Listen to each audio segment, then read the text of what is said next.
En este vídeo vamos a ver la suma y la multiplicación de números complejos en forma binómica. Empecemos por la suma y la resta. Tenemos dos números complejos, z1 y z2. z1 es igual a 3 más 5i. La parte real es el 3 y la parte imaginaria más 5i. Y z2 es igual a menos 6 más 2i. La parte real es menos 6 y la parte imaginaria más 2i. A z1 le vamos a sumar z2. Primero tenemos que agrupar la parte real de cada número complejo. Nos quedaría 3 menos 6 menos 3. Y después la parte imaginaria. Sería más 5i más 2i más 7i. Y ya hemos finalizado la suma. Vamos a ver ahora la resta. A z1 le vamos a restar z2. Agrupamos primero la parte real de cada número complejo. Nos quedaría 3 menos 6 sería 3 más 6, 9. Y después la parte imaginaria. 5i menos 2i nos quedaría más 3i. ¿Vale? Vamos a ver ahora la multiplicación de un número real por un número complejo.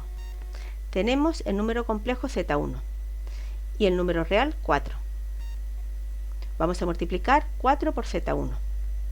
Para hacer la operación tenemos que multiplicar 4 por la parte real y la parte imaginaria del número complejo. Nos quedaría 4 por 3, 12.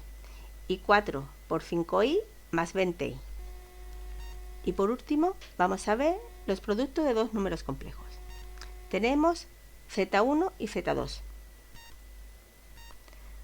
Vamos a realizar su multiplicación. Tenemos que multiplicar la parte real de z1 por la parte real y la parte imaginaria de z2. Y la parte imaginaria de z1 también la tenemos que multiplicar por la parte real y la parte imaginaria de z2. Nos quedaría 3 por 6, 18. 3 por 2i más 6i. 5i por 6 más 30i. Y 5i por 2i más 10i cuadrado. Simplificamos, nos quedaría 18 más 6i más 30i, 36i, más 10 por i al cuadrado. Recordamos que i es la unidad imaginaria y equivale a la raíz cuadrada de menos 1.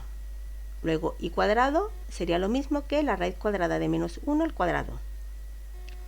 Nos quedaría simplificando 18 más 36i y el cuadrado se nos va con la raíz y nos quedaría menos 1 por 10, menos 10.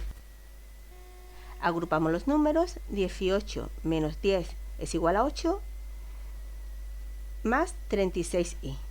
Y ya hemos finalizado la multiplicación de los dos números complejos. En el siguiente vídeo vamos a ver el conjugado y la división, también de los dos números complejos en forma binómica. Un saludo.